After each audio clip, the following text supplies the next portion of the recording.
आपल्या टोमॅटोच्या प्लॉटमध्ये आहे।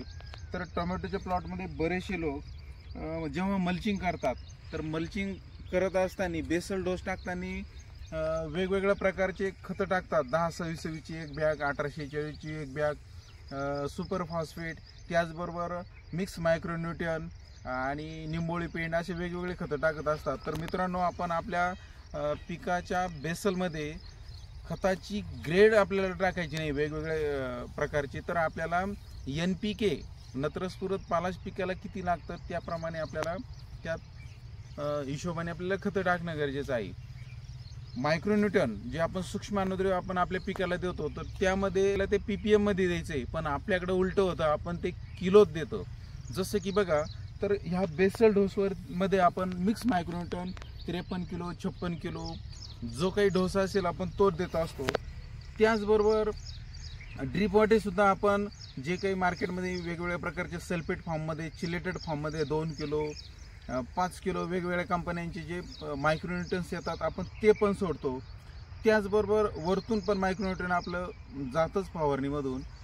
त्याच्याही पुढे जाऊन बऱ्याचशा मार्केटमध्ये ग्रेड आलेले आहे, जसं की आपण 19-19 12-61 052-34 060-20 किंवा 0050 ज्या काही आपल्या ट्रेडिशनल ग्रेड आहे तर आपण ते आता देतो। पण मार्केटमध्ये बऱ्याच काही अशा वेगवेगळ्या ग्रेड आलेल्या आहे की त्यांच्यामध्ये NPK प्लस ट्रेस एलिमेंट दिलेले आहे, काहींमध्ये NPK प्लस मायक्रोन्यूट्रन दिलेलं आहे। मग आपण त्याच्याही वाटे आपलं त्या खतांद्वारे सुद्धा आपलं मायक्रोन्यूट्रन ड्रीप वॉटर पिकाला जातच असतं। म्हणजे मित्रांनो बघा, आपण बेसलला मायक्रोन्यूट्रन, फवारणीतून मायक्रोन्यूट्रन, त्याच्यानंतर ड्रीप वॉटर पण मायक्रोन्यूट्रन आणि हे वेगवेगळे जे ट्रेस एलिमेंट युक्त आलेले जे खताच्या ज्या ग्रेड आहे त्याच्याही मधून मायक्रोन्यूट्रन।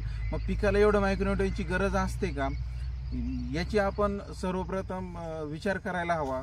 आणि जास्त पिकाला टनात लागणारं अन्नद्रव्य जे काही असेल तर ते म्हणजे आपलं सेंद्रिय कर्ब। आणि सेंद्रिय कर्ब हे आपल्याला शेणखत, त्याचबरोबर गांडूळ खत, पालापाचोळ्याचं खत यातनं आपल्याला टनात मिळणार आहे। आणि आपल्या पिकासाठी त्याचीच 70-80% त्या खताची गरज आहे। त्याच्यानंतर आपल्या पिकाला गरज आहे जी मुख्य अन्नद्रव्य जे NPK येतं तर ते आपण किलोत द्या। त्याचबरोबर जे तिसरं अन्नद्रव्य जे आहे तर ते म्हणजे दुय्यम अन्नद्रव्य हे तुम्ही ग्रॅममध्ये द्या। आणि चौथं जे अन्नद्रव्य आहे ते म्हणजे सूक्ष्म अन्नद्रव्य, ते आपण PPM मध्ये दिलं गेलं पाहिजे। पण मित्रांनो, आपले द्राक्ष, डाळिंब, टोमॅटो, कांदा व इतर भाजीपाला यांच्या मार्गदर्शनासाठी नक्कीच संपर्क साधा 99 60